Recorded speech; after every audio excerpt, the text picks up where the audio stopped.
Hi friends, ఈరోజు లంచ్లోకి వచ్చేసేటప్పటికైతే పాలకూర with పెసరపప్పుతో అయితే టమాటా పప్పు చేశాను. పాలకూర పెసరపప్పు అయితే వేసుకొని పప్పుకూర వండాను. ఎప్పుడు కందిపప్పే కాదు, రొటీన్గా చేద్దామని చెప్పి చేశాను. నేనైతే ఇవాళ ఫస్ట్ టైం చేయడం అట్లాగా. టేస్ట్ అయితే చాలా బాగుంది.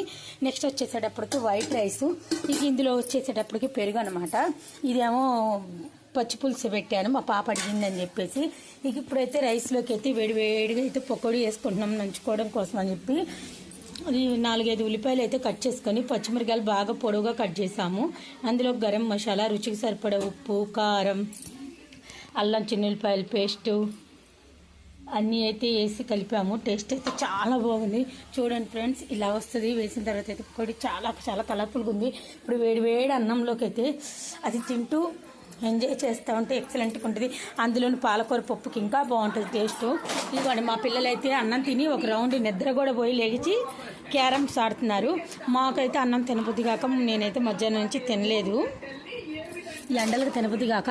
అందుకని ఇప్పుడైతే అన్నంలోకి ఉంటుందని చెప్పి వేడిగా అయితే పకోడీ అయితే వేసుకున్నాం. ఇది వచ్చేసేటప్పటికైతే అల్లం చిన్నుల్లిపాయ పేస్ట్ అనమాట. హోటల్లోకి కేజీ డబ్బా తీసుకొచ్చాము, అందులోనే కొద్దిగా తెచ్చుకున్నాను అనమాట పకోడీ వేసుకోవడానికి. ఇక ఇవి బట్టలన్నీ అయితే మాత్రం 5 days బట్టలు ఉన్నాయి ఫ్రెండ్స్. ఈ బట్టలన్నీ మడతలు వేయాలి. ఇవే కాదు, బయట దండం మీద కూడా చాలా ఉన్నాయి, మొత్తం తెచ్చుకొని మడతలు వేయాలి. అలాగే ఈరోజైతే కూరగాయలు తెచ్చింది మా అమ్మ. శంషాబాద్ సరుకులు కానీ వెళ్ళి కూరగాయలు తెచ్చింది. అవి కూడా ఆల్రెడీ ఉన్న కూరగాయలే, తనకు తెలియక మళ్ళీ అవి రిపీటెడ్గా తెచ్చింది. ఇక ఈ చుక్కుడుకాయలని ఏమని పిలుస్తారో నాకైతే తెలియదు. ఇక అలాగే క్యాబేజీ, 2 క్యాలీఫ్లవర్ పువ్వులు కూడా తెచ్చిందనమాట. సర్దేశాను ఆల్రెడీ కూరగాయలు. ఇక ఈ సరుకులు మొన్న ఆల్రెడీ డిమార్ట్లో తెచ్చామని చెప్పాం కదా.